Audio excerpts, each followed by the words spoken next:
अस्सलाम वालेकुम। मेरे स्पेशल से व्यूअर्स के साथ मैं शेयर कर रही हूँ समोसा की रेसिपी बहुत डिफरेंट स्टाइल में।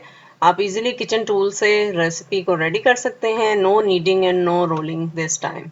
आलू लिए हैं मैंने 700 ग्राम हैं, क्विकली कट करके इनमें 1 टेबलस्पून नमक शामिल किया है और पानी ऐड इतना कर लें कि ये बॉयल हो जाए। मीडियम फ्लेम पे 25 मिनट में बड़े अच्छे से बॉयल हो जाते हैं। पानी को अच्छी तरह से ड्रेन कर लें और आपने इनको थोड़ा सा गर्म ही अच्छी तरह से मैश करना है ताकि कोई लम्स नहीं रहे। अच्छी तरह से स्मूथ कर लें और फिर इसमें हाफ टी स्पून लाल मिर्च पाउडर और हाफ टी स्पून जीरा पाउडर शामिल कर लें, मिक्स कर लें और फिर रेफ्रिजरेटर में 5 to 10 मिनट्स जरूर रखना है आपने। 3 टेबल स्पून ऑयल शामिल करके 1 टी स्पून जीरा साबुत और 1.5 टेबल स्पून सूखा धनिया पाउडर शामिल कर लें। 1 मिनट के लिए मीडियम फ्लेम पे कुक कर लें और 1 टी स्पून सॉल्ट शामिल कर लें।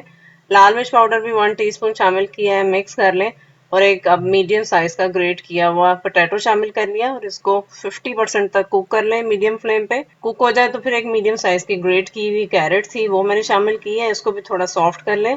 बंद गोभी है हाफ कप और ग्रीन चिलीज हैं 1 टेबल स्पून चॉप की हुई है, इनको भी कुक कर लें और ये रेडी है। ठंडा होने पे मिक्सचर में हाफ कप चॉप्ड सब्ज धनिया और मोज़रेला चीज 1 कप शामिल कर लें, मिक्स कर लें। मिक्सचर को साइड पे रख दें।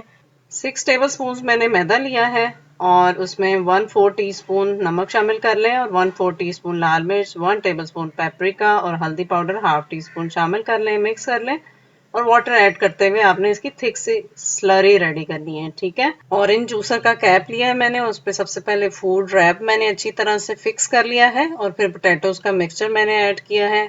ऑयल से हैंड्स को ग्रीस करते हुए आपने इसकी कप की शेप रेडी कर लेनी है और फिर वेजिटेबल मिक्सचर अंदर ऐड करके पोटैटो का मिक्सचर ऊपर से और ऐड करना है और साइड से इस तरह से असेंबल करना है और ऑयल से हैंड्स को दोबारा से ग्रीस करके इस तरह से प्रेस कर देना है। अब इसको डी मोल्ड कर लेते हैं। इसी तरह से ये सारे मैंने क्विकली रेडी कर लिए थे। सारे रेडी हो जाए तो फिर आपने दोबारा से इसको रेफ्रिजरेटर में रखना है 5 to 10 मिनट्स के लिए। कुछ मैंने छोटे बनाए थे और कुछ मैंने बड़े मोल्ड से बनाए थे।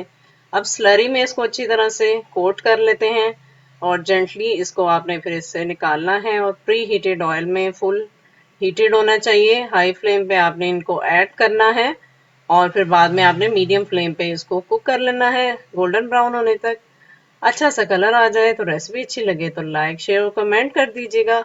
अपना फीडबैक ज़रूर दीजिएगा और इस तरह से चीज़ी से बड़े क्रंची रेडी होते हैं। चैनल को सब्सक्राइब भी कर दीजिएगा। Thank you.